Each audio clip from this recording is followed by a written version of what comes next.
Walking into that psychiatric clinic would be much better than dropping by at 60 miles an hour before I kiss the concrete.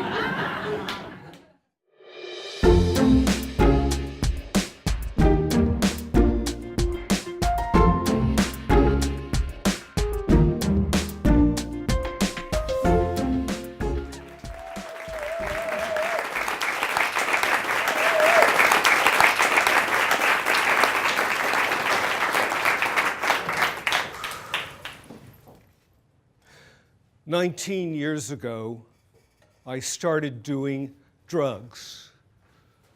Lots of drugs. Popping 20 pills a day, including controlled substances like Adderall, which is packed with speed. Speed. And because this drug cocktail clogged up my plumbing, I was also popping laxatives, which got me running. And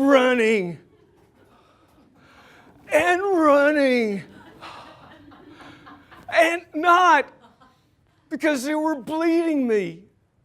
And I had to stop. But without them, I then had to push so hard. I feel I was having a hernia. Getting me all doped up was Dr. Legrone, my first of 6 psychiatrists who wrote out all these prescriptions and told me to stock up on Senecot. He knew I'd need them. But here's the rub. I walk into his office for our first session, and I talk very calmly to him. In about 15 minutes, he says, I have ADHD, attention deficit hyper disorder, when I'm actually feeling a lot closer to hyper, not hyper, don't you think? But I don't question his diagnosis or the medications or the laxatives because he lays this mantra on me. Paul, I want you to feel joy in your life. Hoo-wee! Dr. Legrone's joy mantra was a quantum leap from my wanting to leap off a building. And after a year of all these drugs and laxatives, my behavior actually changed. I went from a soft-spoken me to a yada, yada, yada, yada, yada, yada, to ba-da-ba-ba-ba, ba-da-ba, ba-da-ba, ba-da-ba, to Figaro fi, Figaro fi, Figaro fo, Figaro fum. Fee, fi, fo, fum. I smell the blood of an Englishman. Yes, Dr. Legrone, I feel joy in my life. Some years later, I'm researching Adderall, and I discover that this drug that is designed to focus your attention has a side effect in that it can kill your attention span because it makes you hyper. I'm hyper the most. Well, I'm researching a book I want to write on the religious rights George W. Bush. It's after 9/11. And Bush wants to launch a holy war on Iraq by calling them a word that's repeated 41 times in the New Testament. Evildoers. Because they do not worship Christ. And then he expands this evildoers to axis of evil. Because North Korea and Iran do not worship Christ. Well, neither do I. Are you coming after me like you did that Jewish reporter in Texas when you told him, you aren't going to heaven because you don't believe in Jesus? But then, when it's time for me to start writing this book, to hopefully get it published and out before Bush runs for a second term, I just snap because I can't put two sentences together. I'm addicted, Dr. Legrone, to the joy of research.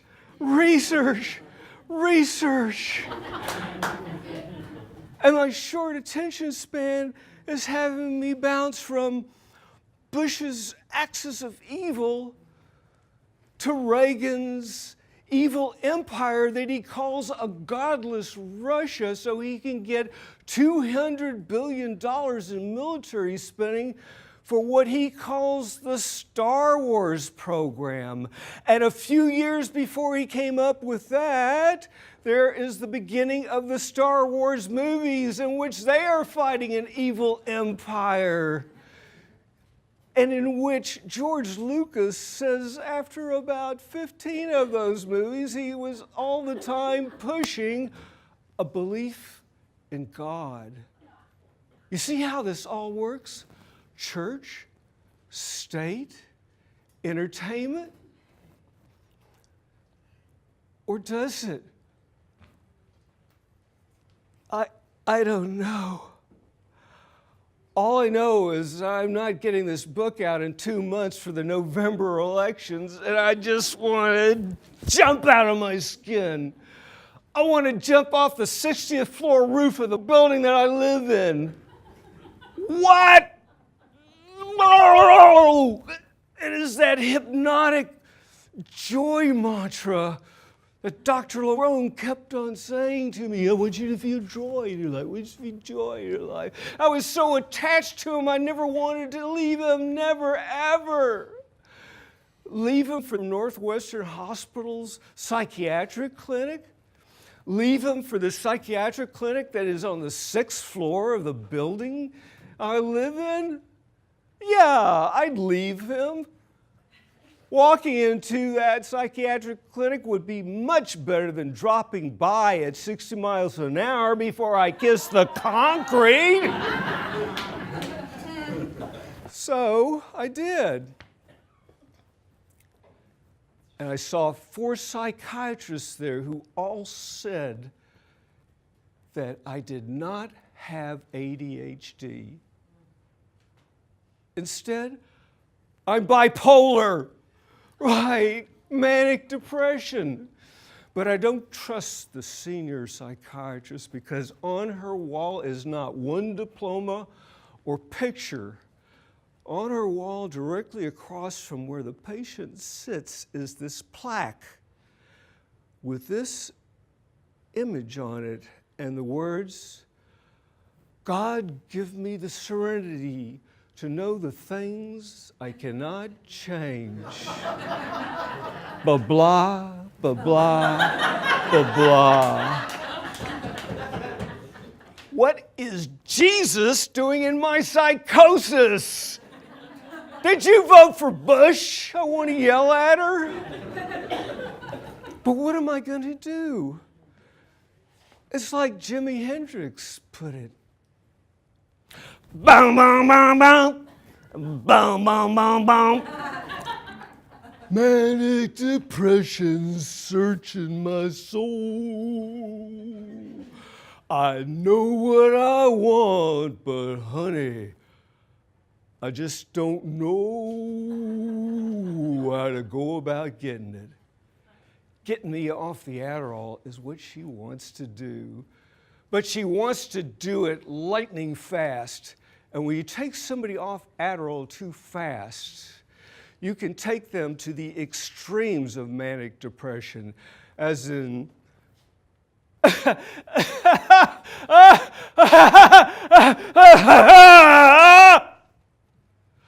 So let me explain to you. When I was misdiagnosed of having ADHD, I would be speed walking down the Mag Mile like in a sports car, zipping around, 4 tourists walking abreast, getting ahead of them, only to see some idiot coming into my lane, so I zip ahead of him. Hey, what are you doing? Whereas, with these drugs off and on the extremes of manic depression, it is a beautiful spring morning in the Gold Coast, and I'm walking on State Parkway, and I could smell the sweet honeysuckle in the air. Ah, a sparrow flies by.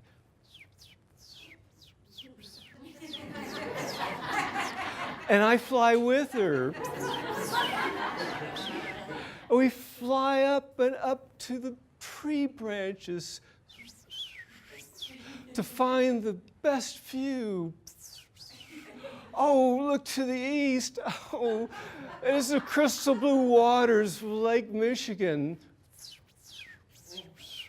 And to the south, it's the Viagra Triangle with all the rich old men and the Botoxed women looking for them. And to the north, oh, the beautiful bucolic Lincoln Park. And I crash to the concrete because I see this image of like a linebacker on his phone, and I know I can step out of the way, but I want confrontation, so I let him clip me, knock the chip right off my shoulder, and I go back up to him and clip him. He's, what the hell are you doing? You can't walk and talk at the same time? I wasn't talking. I was dialing. Okay, come on. Oh, yeah. You're a funny little man. You're so funny. You won't believe this. Did you see this guy? He could have killed me with one punch. And given somebody smaller or older than me or in a wheelchair, I'm not only a danger to myself, I'm a danger to others. So I take my addiction to researching a book and start researching psychiatrists. And I find that there are, these are what I call the pill pushers. Right. They look at your brain as if it's an experimental science laboratory, like the 5 others I had. And then there are the Freudians. They want to take you back to your distant past to find what was bothering you back then, to finally discover sometime in the future what's bothering you now in the way of depression. And then there's this other kind of psychiatrists. They're called humanist psychiatrists. And rather than stereotype you into some sort of condition that you can be treated with all the other people that exhibit signs of this condition, they instead look at your individual nature to discover what good things about you can help you move on. And that's what they are looking for. And that's when I found humanist psychiatrist Dr. John Gottlieb, or as I like to call him, Dr. John, as in, I'm in the wrong place, it must have been the wrong time. I've been in the wrong place, it must have been the wrong time. Slipping, dodging, crawling, creeping, hiding down the street. Whoa, see myself shaking with every who I meet. I've been in the wrong place, it's gotta be the right time. I've been in the wrong place. Please make it the right time. Time to get you off some of these drugs, Paul. Dr. Gottlieb said to me, at 11 months of a lot of hard work getting off these addictive drugs, I was able to get off of all but 2 of them, paroxetine and the controlled substance, tranxene. And that's what I've been taking. Actually, I'm on them right now.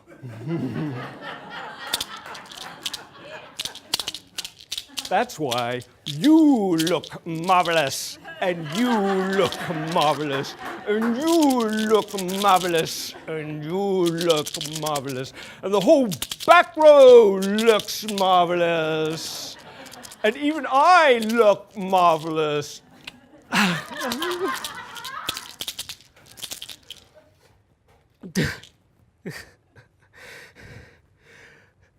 But the thing is, I still can't put 2 sentences together. And that's when he tries to help me become a functioning person with clinical depression. Someone who can put 2 sentences together. And he does this by saying, Paul, you need deadlines. Email me 2 pages by next week, and we'll go over them in our session to see if your ideas can connect. And when I walk in the next week, he has hard copy of my work. And it's all marked up with what looks like literary editor's notes on it. And we spend the session working on it. And I end up getting 2 pages, really solid then.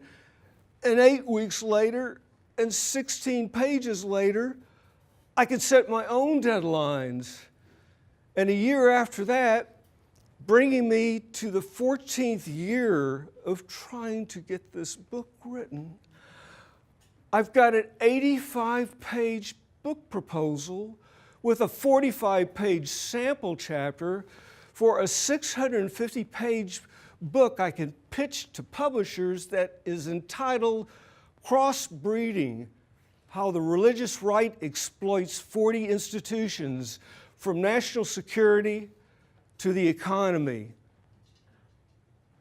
But then I find out that publishers want me to have 5,000 Facebook friends because the first run on a book is 5,000 copies. And because of ebooks, they don't have the money they used to have when I started this book to fund new authors like me. But I only have 7 Facebook friends. So I worked for about 3 months, and I built that up to 35, and I can't handle that. And I realized that I have to withdraw from this book that I've been putting all this time in, like I withdrew from those drugs, and try to write something shorter instead of an 80,000 word book, a 1,500 word essay. Yeah. And instead of writing 30 word sentences, we'll write 1 word paragraphs. And I discover writing short is one hell of a lot harder than writing long.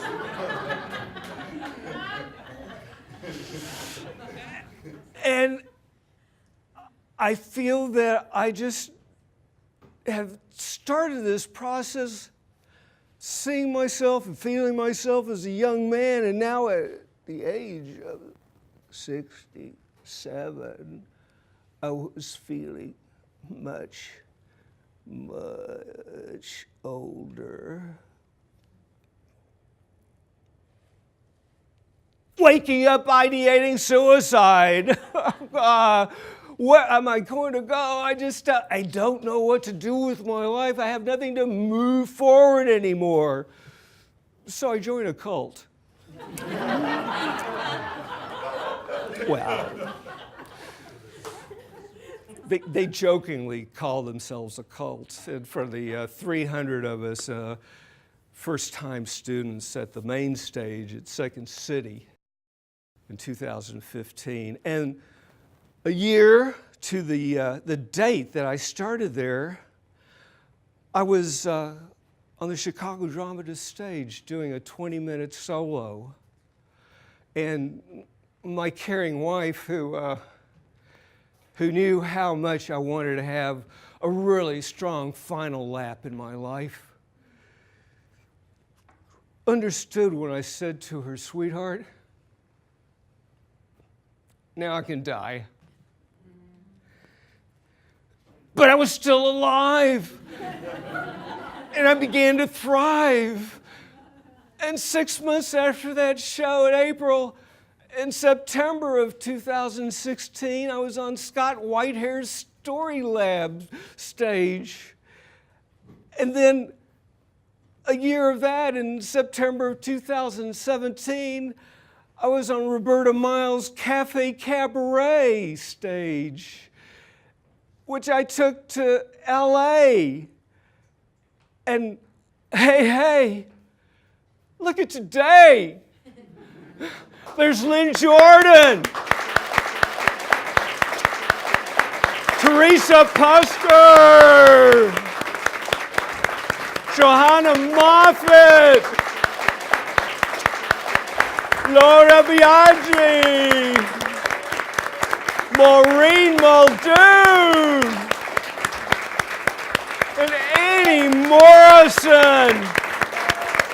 And there's also you, and you, and you, and all of you who came here today to support the inaugural show of this baby new theater company.